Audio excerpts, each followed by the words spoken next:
The buzz was crazy when I was there in Romania last week for George, and people are coming up to him. There's TikTok videos going viral. Social media is playing just as much of a role in that election as it did in our election. It felt to me like October 2024, but it's May 2025 in Romania. It's that same type of Trump populist energy that we saw in the United States. That's what's going on in Romania right now. Are you seeing the same thing? Yeah, this is a group of people that are not going to be denied, right? This is they've gone through. This is really almost the fourth time at bat here. So I'm talking about the fact that they had a presidential election back in December that was then nullified. People spoke very loudly then, and they have since. And the big event, 2 weeks ago when they came out, George. So they have a system here, so people are familiar with an all-comers initial election and then a runoff of the top two vote getters, right? So 2 weeks ago, George Simeon came out with 41% of the vote, with his next, closest person at just under 21. So very close to that 50% threshold, and people are ready to put him over the line and get on with business here.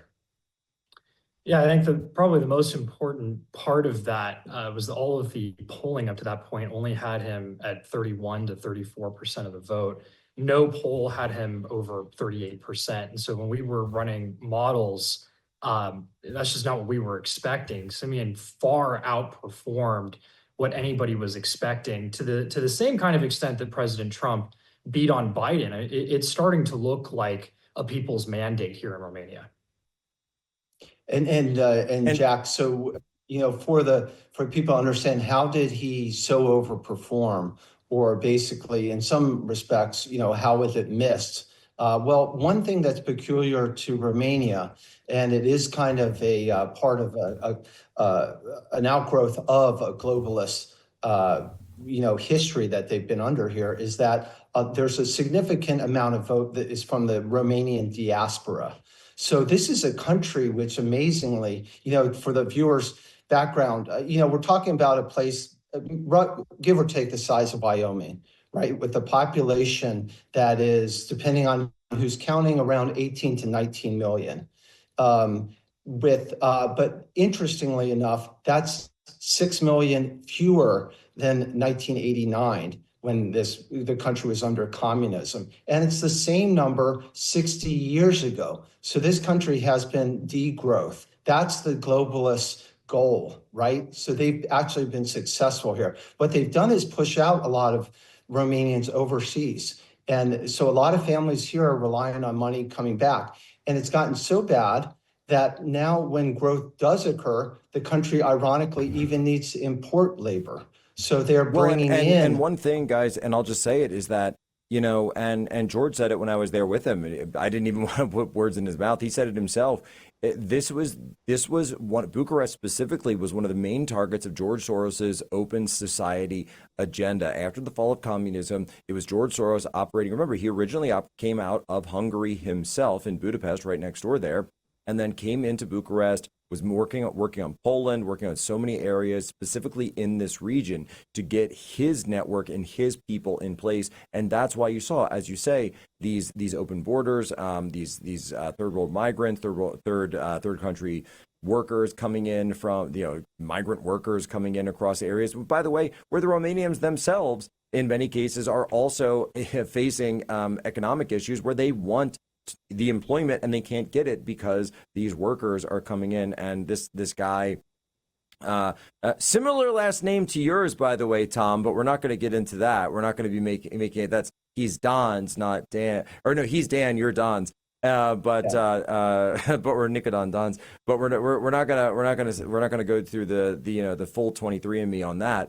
But let me ask you, do you think that it's going to be a similar situation? And this is my hope and prayer, because we saw that George is doing so well. He's overperforming. He's actually gone up to Poland for a series of rallies with their populist nationalist candidate, Karol Nawrocki, who is unfortunately currently underperforming in the second round polls. However, the polls of the polls. Do you believe that this overperformance of the polls could also take place in Poland, who has their election on the same day? Yeah, well, I'll let Will jump in here, but I think we can say at this point from the MAGA world, the nationalist populist corner of polling, that typically we are underrepresented in polls. There's not too many times that they overstate our, especially early polls, performance. So, June, the second round is still far out. I think there's multiple events that will happen between now and then that's going to affect that outcome. So he's very much in the game. And I think, this Sunday's positive result that we're all hoping for is going to be another dynamic factor in that. Yeah, with the Romanian polls, what we were looking at is just problems with their census. Back in COVID times, they did a census, really didn't have accurate numbers on their population data. And so when these polls were coming out, they heavily underrepresented the rural vote. We were looking at the urban versus rural vote, and urban was far overrepresented, but rural was way more underrepresented. So we actually ended up getting more votes than we were expecting, to the tune of somewhere in the range of 200,000 to 500,000, which all ended up going in Simeon's favor because he is supported by rural voters. When it comes to Poland, I think their polls are a little more accurate. It's not looking terrific for Nawrocki in the somewhere between 44 and 46%. But by no means is that helping, is because it looks like our new connection is a little unstable right now, is to help make up the difference in that 3 to 5% that is necessary to make him competitive.